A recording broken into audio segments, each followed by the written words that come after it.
Okay, this piece of information will define Daniel Ricciardo's future, so keep watching to the end of the video to find out what it is that will either keep him at McLaren in 2023 or see him axed at the end of the season. In this video, we'll remind ourselves of the context that Daniel Ricciardo finds himself in, the situation he's in, and what his future may hold, as well as go through that new piece of information, that brand new piece of information that will be critical to his future. I'll give my take on what I think will happen as a result, so without further ado, let's begin this video and take a look at Daniel Ricciardo's situation and his future. Right, let's briefly remind ourselves of Daniel Ricciardo's situation. So he's under massive pressure at McLaren. 2021 did not work out for him. His move to McLaren has not worked out, and you could argue since moving there, he's kind of fallen off. His reputation as a potential champion and one of the best drivers on the grid has massively diminished since he moved. Apart from his win in Monza in 2021, he was massively outperformed by Lando Norris throughout the whole season, and as a driver, that's going to be tough to take. I can put myself in his shoes and just think, that's a tough one to take, especially when he's a lot younger and being paid more now.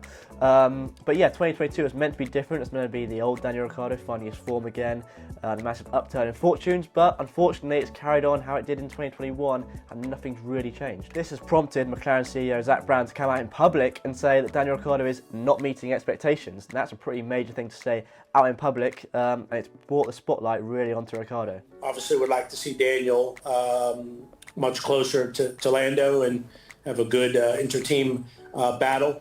Daniel's just not comfortable yet with the car. You know, we're trying everything we can.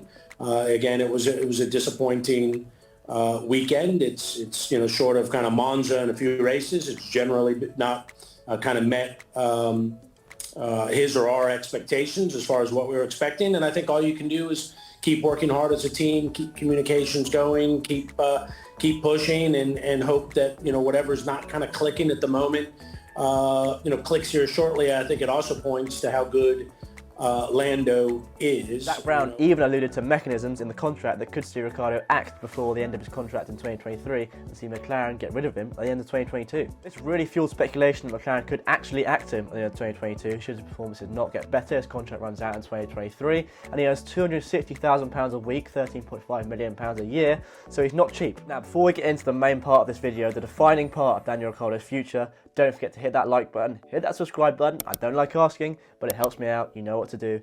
Just do it, and I'll see you in the rest of the video. So Zak Brown's comments suggested that McLaren had it within themselves, had the power to end Ricciardo's contract before 2023. However, as it transpires, it's actually the other way around. Only Daniel Ricciardo has the power to trigger an early exit. Only he can make the decision as to whether he wants to leave McLaren early. It's not in McLaren's hands, it's in Ricciardo's hands. Therefore, his future is all but secure for 2023, unless McLaren will pay a huge termination fee and actually fire him. If Ricciardo's future is indeed in his own hands, if he can decide whether he leaves or stays, then I'd imagine he's going to stay put in 2023, all but securing his future. As a result, I think he'll stay. I think it's highly unlikely McLaren will actually sack him because that will cost them tens of millions of pounds. And let's be honest, Ricciardo is Ricciardo. He could come good. Don't forget, the 2022 season is still young. There's time for him to turn it around, and he's got 18 months left at McLaren, so there's, like I said, plenty of time for him to find the old Ricciardo and start performing again. Having said that, McLaren really need Daniel Ricciardo scoring regular points alongside Lando Norris in that fight for fourth in the championship. The prize money that comes with that is massive, so they need both drivers at the front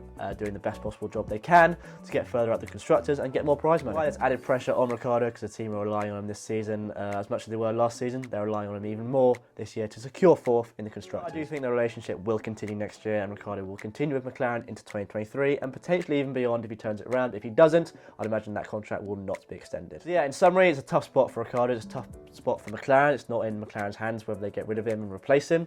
But Ricciardo can turn it around. He's one of the best drivers on the grid. I still believe that. He can turn it around. It's in his power. It's in his hands. However, he is knocking on the door of 33 now. 32, 33. The decline in terms of age has definitely started. So he's got to get on top of that as well. But I still think he can turn it around. Definitely.